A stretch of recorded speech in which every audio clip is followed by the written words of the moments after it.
Hi, my name is Heather Stargazer. I am the developer of the Heathen Stargazers Portal Oracle.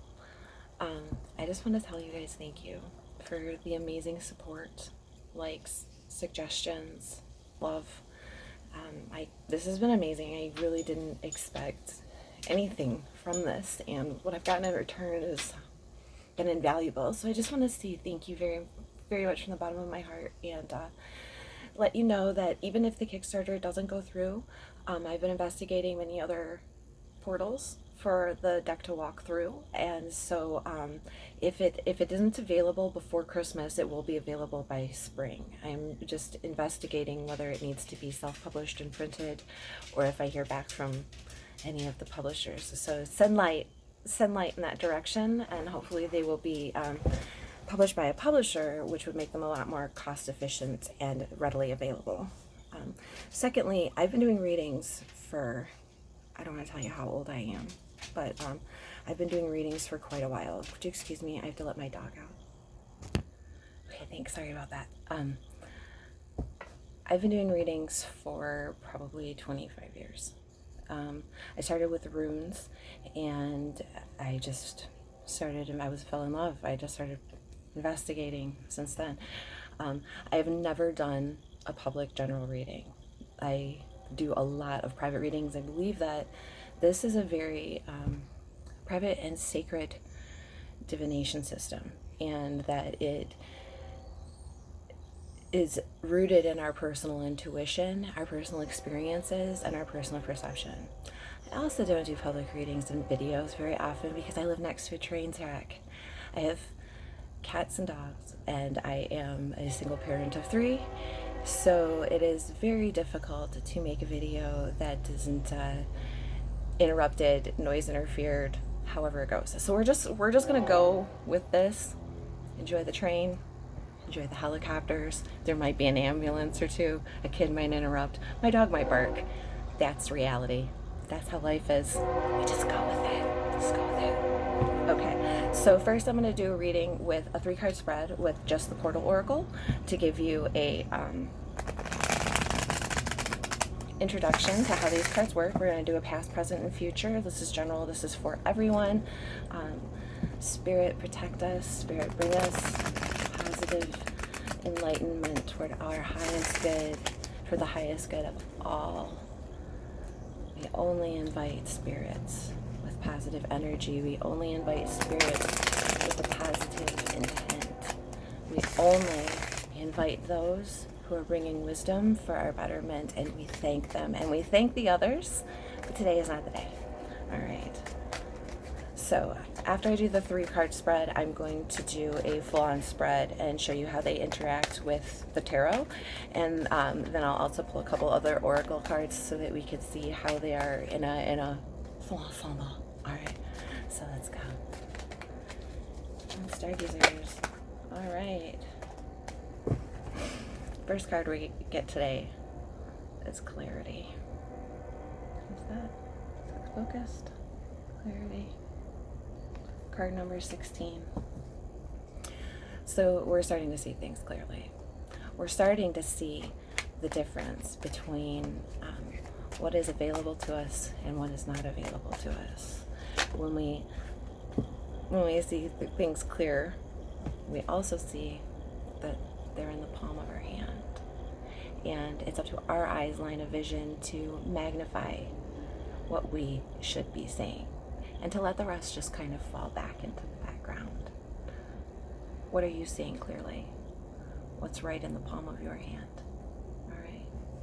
Now, card 35. This card has been one of the most prominent cards since this whole thing began, and I just absolutely, I'm feeling it. Okay, because this is the Moon card.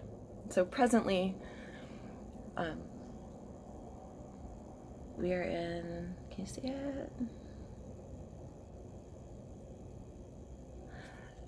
The Moon card in this deck kind of represents the reflection of our work, right? It's almost like the light that we don't intend to shine, all right? It's it's so far in the background, and it's a reflection. The light that comes off is the reflection of the work we're doing, of the position that we're in, of the efforts that we make. And we aren't really even focused on shining light on it. We are focused on doing the work, and the work is repetitious, and the work is predictable. It's steady, and it tugs. We can work with this flow of energy that we've produced that comes with our work that propels us on, or we can,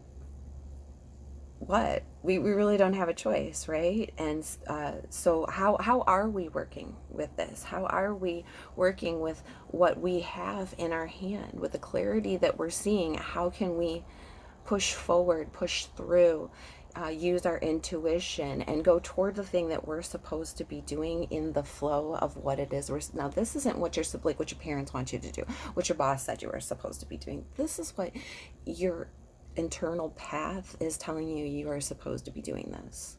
It's the chop wood, right? The work that we do, work that we do is the work that we do. Sorry, sublime. But it's what's pushing us forward, and it's what's keeping us grounded, and it's what has control over everything. So we need to be mindful of that, and the reflection that it shows, the reflection that comes off of us and off of our work, whether it be intended or not. And maybe that light is just to shine for someone else to shine, but it isn't. It isn't for the purpose of shining. It's a reflection, right? It's a reflection. It just shines. Okay. Number 3. It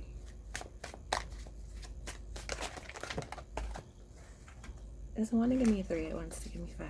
So I just have 1 card, please. There it is. And the Queen of the Mountain. I think all of these cards actually have been pulled and featured. Can you see it clearly? That light change for her. This is got your back. No matter where we are and no matter what it is we're doing on our journey, we're being called to keep going. The Queen of the Mountain is our guardian. She watches over us as we travel. She invites us to go into the deepest creeks and crevices of our being, into our experience, and say, oh, I've been down there and I look way up at the top, and can I ever ascend? And when we climb that mountain, when we get to the top, she's right there with us. She is at the top, so we are never alone. And then when we are with her and we're standing at the top, but she encourages us to look out over everything that we have, over everything that we've created, over everything that we've been through, everything we've done. And she says, look at this. Look what you did. Look how far you've come. Now, the creeks are still there. The valleys are still there. The craggy mountain peaks that you had to climb, bare knuckle and freeze and not be able to breathe, and you're getting there. And you know what? You got there, and all that other stuff is still there. You did it anyway. If you want to go back down there and hang out with your low places, you can. There's water flowing there. There's fertility. There's things to understand about the places that we've been, all of this growth that has come through our past, that has been fertilized by our experience, all of the new things that are coming to us, the precipitation of life, right? Our emotional being, our emotional self, and all of that we shed and that comes off of us on our way up through the mountain. And the Queen is up there, and she's just letting it all, she says, just let it all flow back down. Let it all flow back into that creek and collect and just flow away, because these are your mountains and that's your rain, and you can do anything you want. All of this stuff, the work that we put in, okay, all of the things that we're seeing with clarity. Look at the colors. Look how well these colors go together. It's almost like we're taking the things that we're sure of, we're taking the things that we know, we're taking the things that we're gazing into and we have in our hands, and we're allowing those things to shine, to be a reflection to us, to be the force, the magnetic emotional force that pulls us toward where we're supposed to be, and we aren't alone. And we can take all those things on our journey with us, and we can always keep going, because guess what? The past is always there. And once it's there and once it's formed, that's what it is. But we don't need to stay in the valley. Take a hike. Go on. Get up there. Let that precipitate, let that rain, let that emotion come down, and just glide down the mountain. You can do it. Look at that. There's your ball of clarity. There's your ball of clarity. You are so deep within it that you might not even realize you're there. Awesome. We have the numbers 16 for this. This is 7. This is a holy number. This is divinity. This is divine action. This is also a little bit of numbers are a little bit of unsurety, right? We got to keep moving. We got to keep going. We got to, something is propelling us forward. 7 is spirit with us, guiding us. It's cycle. 7 is a very, very holy, sacred, and important number, and it and all of its power are in the palm of your hand. And then we have 35, number 8, cycles, infinity, power, right? All of the things that the number 8 brings to us. And it just kind of cycles back through us. And it gives us strength, and it gives us fortitude, and it gives us power of ourselves. It gives us control over ourselves, and it also gives us this like vacillation of what goes in, and nowhere it'll come back out. And everything that goes up kind of comes down, but it'll loop back around. And that's just so indicative of the moon, isn't it? Okay, so moon number 8. Number 35 turns into 8. All right. And lastly, the Queen of the Mountain, number 24. 2 and 4 equals 6. And 6 is beauty and creativity and passion, and it's Venus. It's everything Venusian. And there she is, just loving us. Can you believe that? I can't make this up, you guys. 6, 7, 8. If that doesn't show progress on our journey, I don't know what does. All right, that's your 3 card reading. That's your first reading. All right, let's get on to the second one. Let me clean this up. Okay, so now I'm going to do a full spread. I'm going to pull 3 cards from the Portal Oracle. I'm going to pull 3 cards from the Tarot, and then I'm going to pull clarifiers from other Oracle decks, and then I will re-clarify more Portal Oracle. Let's see how it goes. 3 cards.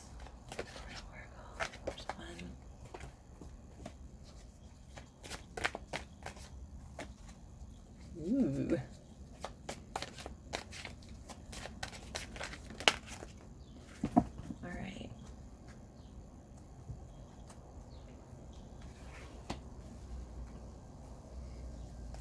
So from the Portal Oracle right now we have Regeneration in reverse.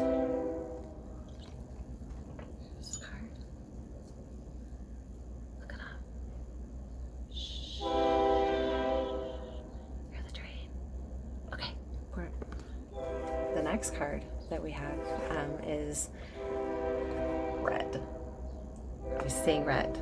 Does red mean go? Does red mean stop? Let's find out what this red is about. How do you feel when you see red? Okay. The next card. Sword. Wait, I'm trying to get this. This is hard with this light.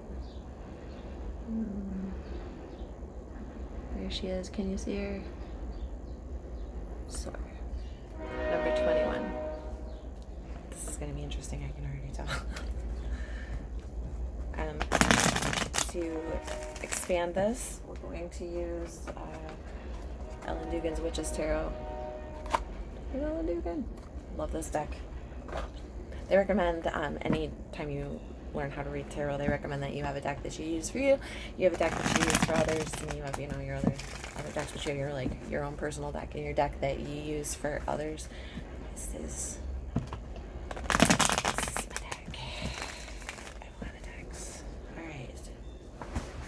what do you have to tell us about regeneration? Regeneration of the spirit. Regeneration. Very interesting clarifier. The Three of Cups. Yes. Or what do you have to tell us about the color red? What do you have to tell us about the color red?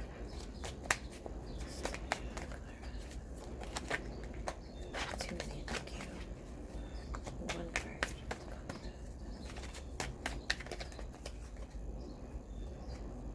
The King of Pentacles.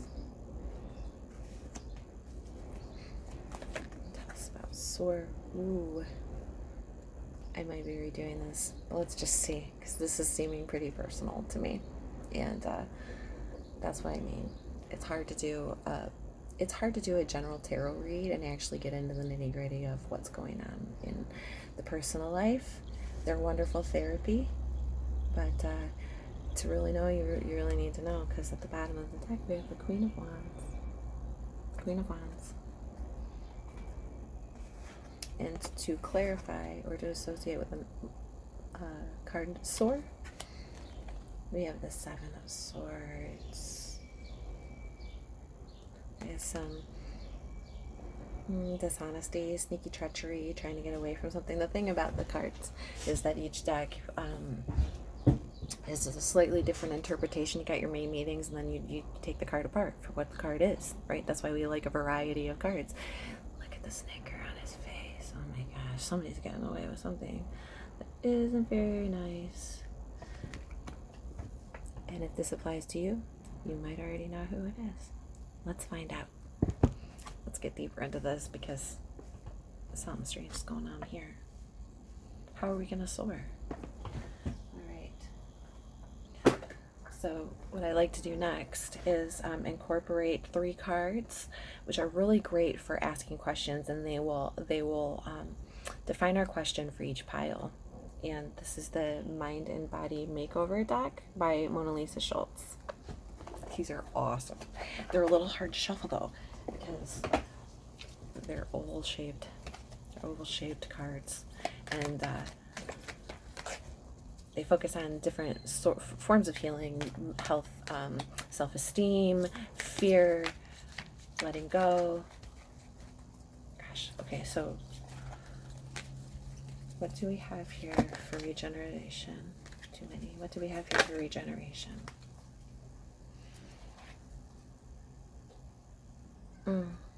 My weight is always a struggle. My digestive tract is in stress. This is talking about your, solar plexus chakras. This is talking about your stomach. This is talking about your gut instinct. Are we not following our gut instincts? Okay. It says, I have healthy self-esteem in multiple areas of my life. I am satisfied with my ability to fit into family, relationships, career. I feel good about my intellect and my ability to have a voice in the world. Now,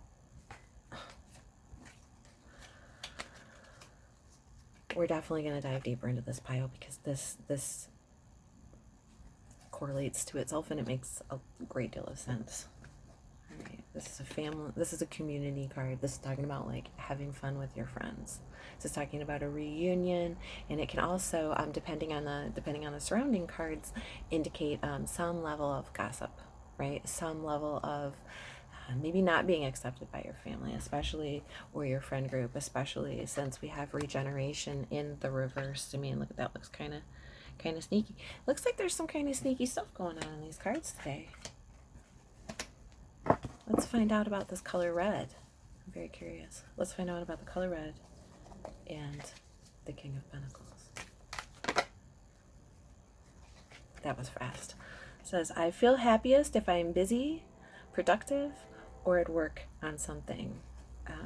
And this is from the Healthy Joy, and it says, I can be happy and love myself whether I am working or at rest, which is, now, the King of Pentacles is a steadfast worker. He's the king of the material realm, right? His main focus is his legacy, setting forth a material wealth that is stable, prosperous, and productive. This man is sitting there holding his coin, looking at his coin. He's gazing at it.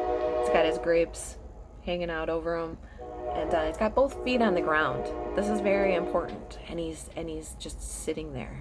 He's got not a worry, doesn't need to move. all right? It's kind of very different from the color red. Color red has many different associations with it, and that's why color therapy is cool. But it can mean stop, right? It can mean fury. It can mean passion. It can mean drive. It can mean all kinds of. It can mean warning, warning, warning.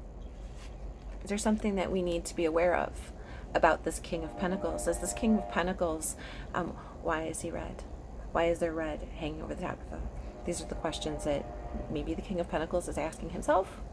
Maybe you are the King of Pentacles, and this is what you're asking yourself, okay? Or maybe you've had an experience that has caused you to see red, and it has to do with this King of Pentacles. I hate general readings for this reason, because I want to tell you more. But this is for everyone. This is for everyone. So I can't tell you more. But you know. All right. So I can be happy. I can be happy and love myself whether I'm working or at rest. This is important. All right. Let's find out what's going on with Soar. S-O-A-R and the Seven of Swords. Sometimes the Seven of Swords can leave you S-O-R-E. Let's find out. All right, so now I have, I am rejected by my friends and family. And to flip this over, we say, I now have a wealth of friends and family who make me feel like I belong. I'm hoping that you're starting to see the pattern that's going on in this reading here, and I hope in some way it applies. And that, that you aren't feeling rejected, that you are feeling a wealth of friends and family who make you feel like you belong. I'm gonna start crying in a second. We're not gonna get this. Is and on the bottom of the deck to go with our. I also read the bottoms of the decks as like an overall energy that applies to the reading itself. So they're actually read as a set too. So on the bottoms of the decks, clarity came back out. We have the passionate Queen of Wands, right? She don't take nothing. Then we have, if I could describe the Queen of Wands, I might call her love, humor, charisma, creative, and intellectual abilities that attract loving and nurturing relationships to me. And that is this lady right here, the Queen of Wands. So, she is battling. People usually find me unattractive and uninteresting. I'm starting to see a pattern here. Alright, we're going to pull. Yes. Trying to decide which one I'm going to go first, but we're going to go with the Akashic. This is the Akashic Tarot, right? By Sarah Ann Klinger and Susan Ann Taylor. I love this deck.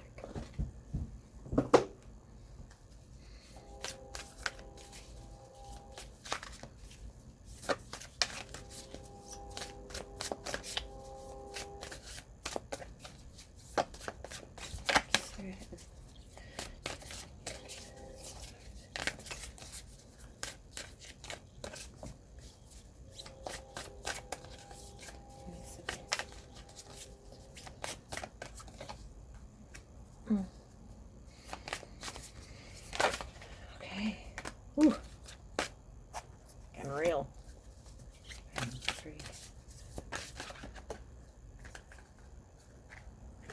And this one is giving us two. We're going to take them both.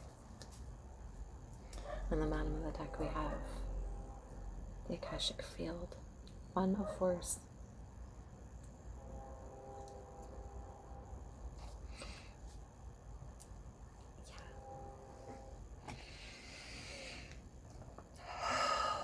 Before I get into this, I'm going to pull one one last card for each pile from the Good Tarot by Colette Baron Reed, and then I'm going to get into the reading, and then we'll get the advice again from the Heathen Stargazers Portal Oracle. Okay. Thank you for your patience with this. A lot of tarot readers will fast forward through their shuffling, but I feel like it's really, really important to see them do it, because it shows you it's real. Okay. This one's got 2 too. We're gonna keep it really well. Yeah, it wants to keep it. Okay, so 2.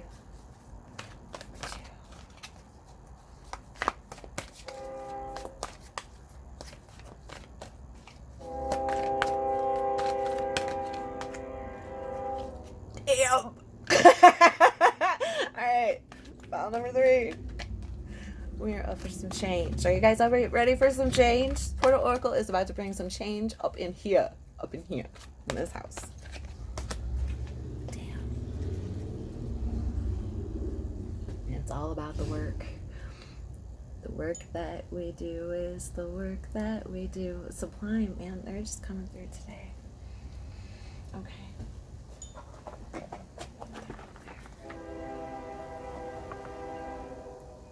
Pulling Portal Oracle before I get into this. You guys, I'm sorry. Thank you for your patience. I also want to tell you that while we're doing this, the reason that I developed this to begin with was because there is a need to look deeper into ourselves, right? And these general readings are absolutely great wherever you are in your journey. If you're heartbroken, if you're at a crossroads, if you're somewhere that you need to make a decision, if you just want a nice meditation for the day, there are tarot readers out there for you. If you have a question that you need to meditate on, there are tarot readers out there for you. You can kind of, my brother used to say that you can gauge how my life is doing by how well my garden is going, right? And I would think it's kind of the same with, you can kind of gauge where you're at by which readers you're listening to, by what content you're going after. There are a lot of talented readers out there. When I started watching readers on YouTube like eons ago, there weren't very many, and most of them were in it to therapy, to teach you, a lot of them were psychic mediums, like genuinely have the gift, who are spreading light, right? And as people started to understand and become more aware of this, and people started to want to have these types of businesses themselves, they started going off on these funny tangents, or they started becoming based. And so the way that I look at it is yes, you can totally go. Your boyfriend broke up with you, you lost your job, something tragic happened in your life. You can totally seek a mind change by listening to tarot reading, divination. Make sure it's somebody who's healthy for you. Make sure it's somebody who's telling you something good. And I don't mean good by like, oh, this is gonna happen to you, you're gonna get your wish, it's gonna be great. It's somebody who's like gonna tell you that this is what it is, and this is what you need to do to fix it, and that you're good enough, you're smart enough, you're worth it, right? To take the steps necessary to change your circumstance. Make sure that that's what you're looking for when you look for a tarot reader. Make sure that that's what you're looking at when you look at yourself, because tarot is a sacred divination, and it has power over our subconscious mind. It is reading us as much as we are reading it. And so if we are putting ourselves in an unhealthy perpetual cycle of repetition that keeps leading us back to the same unhealthy people and the same unhealthy. Look at that. Like, I'm talking about this and we get arrows. This is the only romance card in this deck, by the way, and it is in reverse as I'm talking about this. And it's about like losing trust and faith, right? And if we continue to put ourselves into situations or back into a situation perpetually that is negative for us, with this mindset that it will be ready and it will be fine and we could blah, blah, blah, blah, blah, we might be missing the point.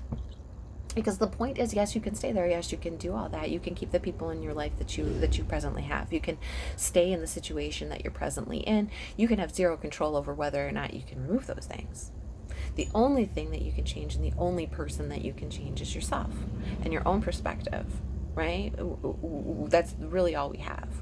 So be mindful of that when you're choosing tarot readers, when you're choosing oracle readers, when you're choosing meditative coaches, that there's people who are encouraging your growth. Not people who are co-signing your bullshit, so that you can stay in your crazy loop with your ex-boyfriend, and you because that shit needs to change. If you are unhealthy, if you are unhappy, if you are sad, if your life isn't going the way that you want it to go, something needs to change. There are things within our control, and there are things that are not within our control. Other people's actions, other people's mindsets, other people's process is completely out of our control. And the faster that we accept that, the quicker we're going to get to our happiness, to our good place, to our health. Okay? And there's my little rant on that. Here's this reading. And for that, we get crossing bridges. Okay, so, yeah, don't become enchanted.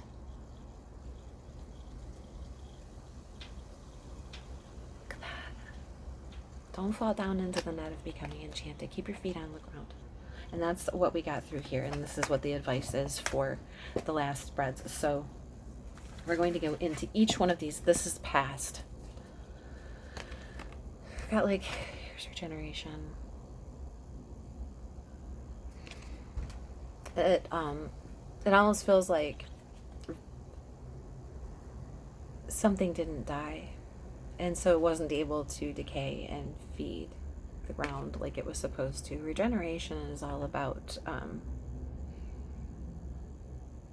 taking what is dead, taking maybe the things that aren't good for us, and letting them fall away and decay and be metabolized by our system, by the system, by the earth, and letting in the universe, and letting these things regenerate into something that is healthy and stable and good for us. And so upside down, we start off in the past with that decay not happening, and it has something to do with our community and our place within it, and where our family structure or our social structure. This could be, you go from micro to macro, the reflection is the same, right? The ripple just changes magnitude, same ripple. Started little, started in the home, started with our friend, family, home base, and it grew. And I don't mean like our friends and family and number grew. I mean that this regenerative problem turned into a pond ripple that expanded. And it went from just us to our community, to our greater whole, to the world. That's what we're talking about right now. And so, and I'm my gut. I'm not following my gut. I'm not doing what I need to do. I'm kind of being lethargic, and I'm not processing and digesting that information, that experience, that lesson in the way that I need to help me have healthy self-esteem, and to help us, I say I am speaking of, this is I you, me, us, yeah, okay. This says, I have healthy self-esteem in multiple areas of my life, and I am satisfied with my ability to fit in to my family, relationship,